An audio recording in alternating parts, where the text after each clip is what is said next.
Bluebeard shocked me on how good it is. Initially, I thought it was just some artsy bullshit anime, basically a step-by-step trying to get to Tokyo Arts. For one, I do not care for art school and I do not care for painting. And why the fuck would I even want to go to Tokyo Arts in the first place? But I stick through it because of the simple quotes that it has. The translators is a big part of it, but of course the writer, Tsubasa Yamaguchi, deserves praise. And I stick through it. I know that Bluebeard is the type of show that tries to teach you something by the end of it, whether it's determination or whether it's loving yourself or whatever. It does that in abundance. Bluebeard is about Yatora Yaguchi, who is this delinquent who watches soccer and drinks beer and eats ramen late. Whoa, what a terrible human being. He saw Mori's work in art class and he was like, damn, this shit actually looks bussin'. He decides to want to go to art school. He realizes that art school isn't the cheapest thing. He decides he wants to go to Tokyo Arts, which is a public school, which is a lot cheaper, but a lot more competitive. 7 Arcs is a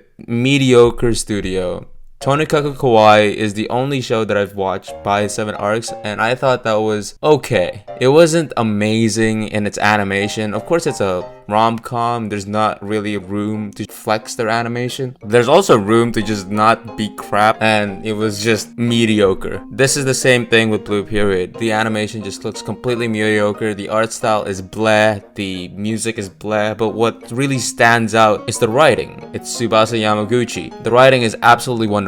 What I really praise about this show is one character, Ryuji. I'm not a homophobe, but most of the gay people in any show, whether it's anime or whether it's Western shows, I find incredibly annoying. There's Traps, which I find okay, but still, it's not my type of dish. And there's very stereotypical, oh my god, doesn't this dress look pretty good on me? Type of character. Ryuji is none of that and all of that at the same time. We first meet Ryuji and we see this very composed, stick to his moral type of girl. We realize that Ryuji has a penis. We know this by Ryuji actually like flirting with this guy, and something came to the other.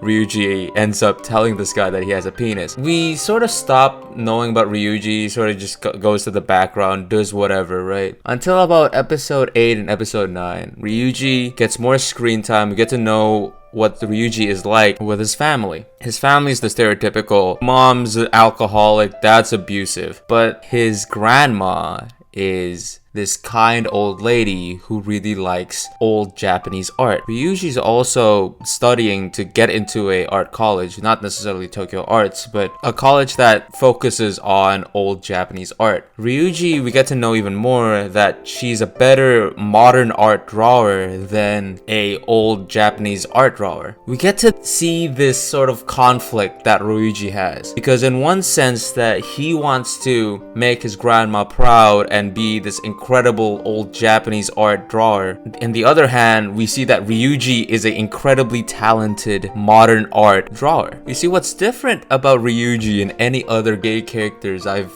hated, Ryuji's sexuality and his gender affiliation isn't the only thing that is going on with Ryuji. It only adds to the character that is Ryuji, this brass, headstrong, transgender cross-dressing woman. Episode 9 is one of the best anime episodes surrounding a transgender character I've ever seen. So in the beginning of the episode, we get to realize that Ryuji might not want to live. Ryuji's feeling suicidal with the pressure of his grandma, the pressure of his parents. She starts working in this cross-dressing hostess club. She's getting a bit of money, but it's not really the most lavish and the most professional work. Ryuji calls Yatora and just be like, hey, can you come and save me? Yatora did because, you know, main character bullshit, has to be a nice guy. They went to the beach, they decided that it was way too cold and just hanged out in the hotel. Ryuji has this brilliant idea of they should draw each other naked. Yatora does it because he doesn't give a fuck. This is the first time in anime history that I've ever seen a transgender naked. The reality really hits and just punches in of what Ryuji as a character is. She's pretty muscular. She has this long golden hair that resembles of a girl, but her body is just this muscular man. It's amazing. It's almost like the perfect image of what Ryuji's body should be, and it gives the audience a sense sense of understanding Ryuji even better, as if we have not understand Ryuji yet. It was the perfect arc in Blue Period. I think very few arcs in this year or ever has depicted a transgender character like this. I think Blue Period should be watched just for the sake of that arc. It is a really good arc, and addition to that, Blue Period in itself is such a good show. It's well written. I can't give Tsubasa Yamaguchi enough praises. Sure, 7 arcs isn't the best studio, but the manga looks phenomenal, and it's one of the best rated manga in my anime list. So maybe you should just read the manga. But nonetheless, Blue Period is a dark horse on winning anime of the year.